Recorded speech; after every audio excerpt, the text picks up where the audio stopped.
2025年10月28日，農曆9月初8，係成日，屬於黃道吉日，尤其適合人生大事和重要活動。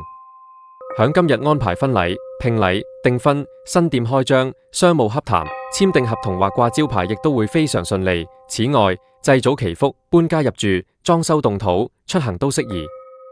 如果需要安葬逝者、立碑遷墳等喪葬事宜，今日亦可進行。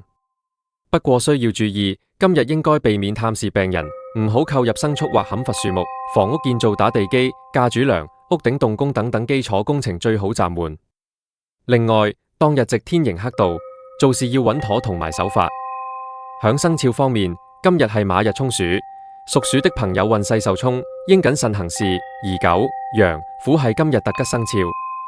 吉時方面，卯時、午時、申時、酉時各為有利。方位上，財神在正東，喜神在西北，福神在西南，而煞位在北方，應避免在北方進行重要活動。綜合嚟講，今日有利於主動求成，積極主動一定會有回報同收穫，祝大家一切順利。